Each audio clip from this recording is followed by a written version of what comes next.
Baik, selamat bertemu kembali pada pelajaran ekonomi kelas 12. Dan salam sejahtera bagi kita. Jangan lupa tetap menjaga kesehatan karena COVID-19 masih tetap berjalan. Pada pertemuan kita pada kali ini, kita akan memulai belajar tentang laporan keuangan perusahaan dagang.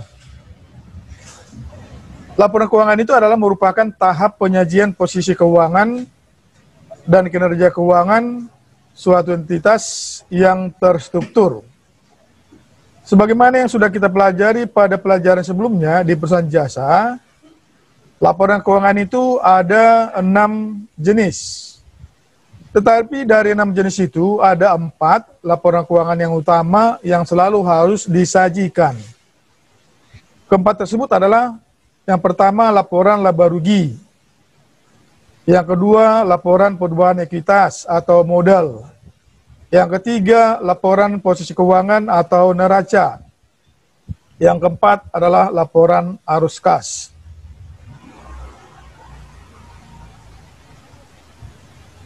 Kita mulai dari nomor 1, laporan laba rugi atau income statement.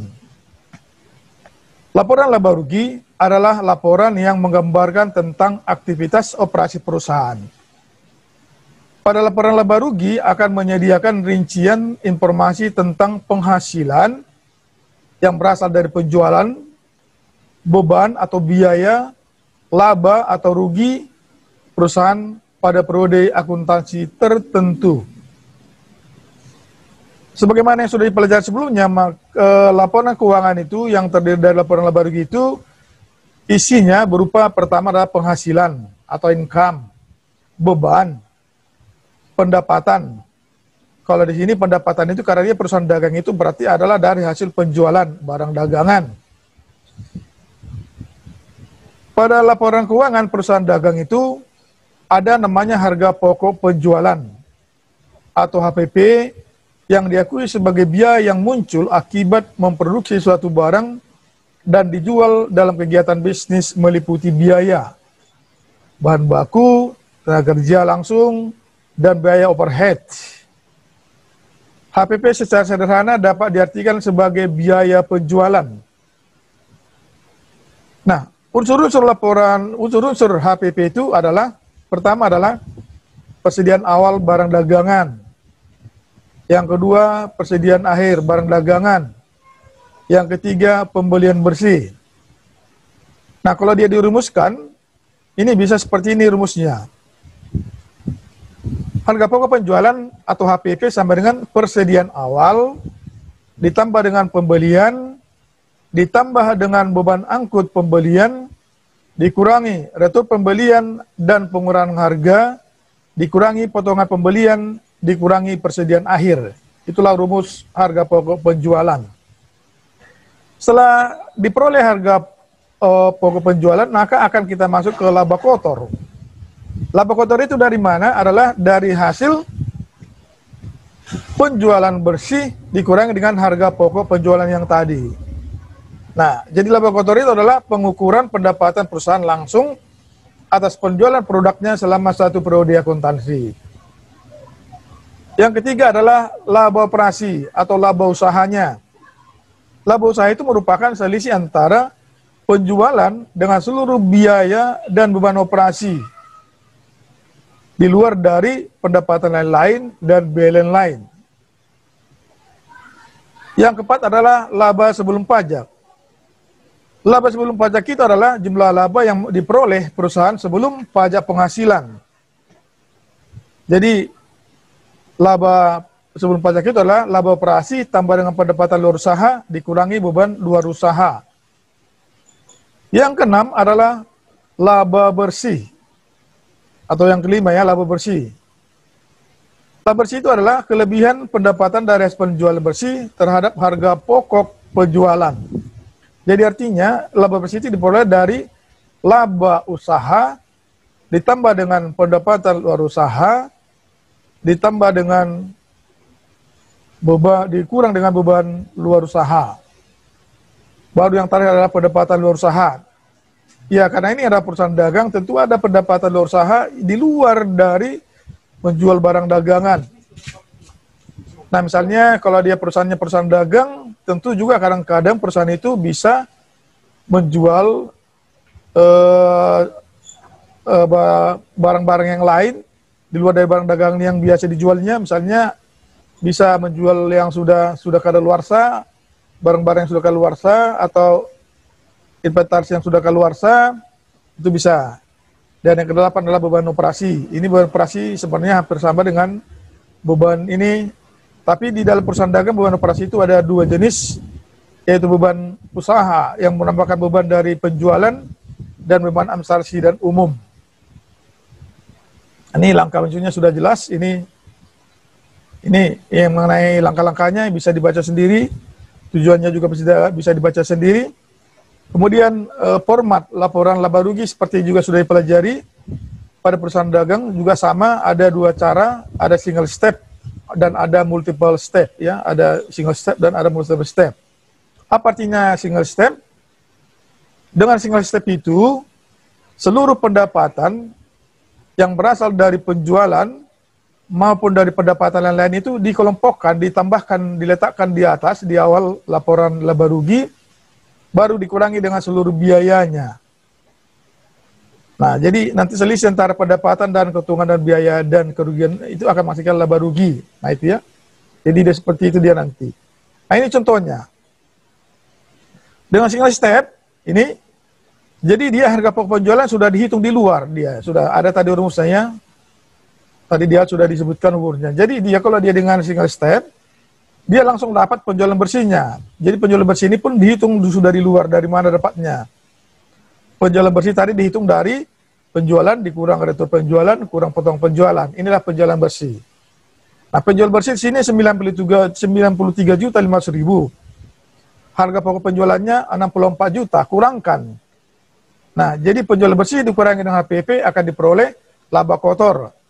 Jadi laba kotornya 29.500.000. Nah, di sini akan dikurangi beban usahanya. Beban usaha itu kan ada dua. Pertama adalah beban penjualan yang 9 juta di sini, beban administrasi dan umum 2.450.000 tambahkan, pindahkan ke sini. Jumlahnya 11.450.000. Tadi di atas laba kotor. Laba kotor 29.500.000 kurang dengan 11.450.000, maka diperoleh laba usahanya 18.050.000 rupiah. Nah, pendapatan luar usaha ada pendapatan bunga, tambahkan. Akan diperoleh laba bersih sebelum pajak. Ada pajak penghasilannya, kurangkan. Maka akan diperoleh laba bersih setelah pajak, 14.150.000 rupiah. Itulah cara menyusun laporan laba rugi dengan single step. Yang kedua ada multiple step atau income statement. Dalam laporan laba rugi di sini, kita seperti biasanya tidak menggabungkan antara, tidak memisahkan antara penjualan ini. Jadi di sini langsung aja ini ya, dibuat. Penjualan 95 juta. Ini retur penjualan 1.500, potong penjualannya kosong. Jadi 95 juta kurang 1.500.000 akan diperoleh penjualan bersih 93.500.000 rupiah. Nah, hitunglah harga pokok penjualannya. Harga pokok penjualan tadi adalah mulai dari persediaan awal ini di sini, ini 16.500.000. Kemudian pembeliannya buat di sini 66 juta, ditambah dengan beban angkut pembeliannya 3 juta. Diperoleh hasilnya 69 juta. Kurangi dengan retur pembelian. Nah, di sini ada retur pembeliannya 3.500.000. Nah, potong pembeliannya kosong. Nah, maka 69 juta dikurangi dengan 3.500.000 rupiah, diperolehlah pembelian bersih 65.500.000. Tadi persediaan awalnya 16.500.000. Tambahkan dengan pembelian bersih, diperolehlah namanya barang tersedia untuk dijual. 82 juta. Kurangi dengan persediaan akhir barang dagangan yang 18 juta, maka diperoleh namanya harga pokok penjualan. Jadi 82 juta kurang 18 juta, maka diperoleh HPP-nya 64 juta rupiah. Kemudian kita lihat tadi ada penjual bersih di atas ya. Penjual bersih tadi ada 60 ini ya, penjual bersih saya ulangi, penjual bersihnya 93.500.000. Kurangi dengan HPP-nya yang 64 juta, diperolehlah namanya laba kotor. Laba kotornya 29.500.000 rupiah. Nah, beban usahanya di sini dengan menggunakan sistem itu harus diuraikan dia. Apa saja penjualan? Beban gaji penjualan, beban iklan, beban perlengkapan toko, beban angkut penjualan, beban sewa toko, beban penyesuaian peralatan toko. Jadi hubungannya dengan penjualan dan toko masuk namanya beban penjualan. Di luar itu namanya beban administrasi dan umum. Nah ini, jadi beban penjualannya diperoleh 9 juta, beban administrasi dan umum adalah 2.450.000 tambahkan. Jadi diperoleh hasilnya jumlah beban usahanya adalah 11.450.000 rupiah. Tadi di atas laba kotor 29.500.000 rupiah kurangkan. Jadi di hasilnya diperoleh laba usaha sebesar 18.050.000 rupiah. Nah kita lihat, selain daripada laba usahanya, juga perusahaan ini ada juga pendapatannya di lain-lain atau pendapatan luar usaha. Nah pendapatannya berasal dari pendapatan bunga 600.000. Beban luar usahanya kosong. Nah, maka dia akan kita kurangkan. Ini ya, saya ulangnya bukan karena ini pendapatan akan ditambahkan. 18.050.000 tambahkan dengan 600.000, maka diperolehlah laba bersih sebelum pajak 18.650.000. Nah, dimisalkan ada pajak penghasilannya.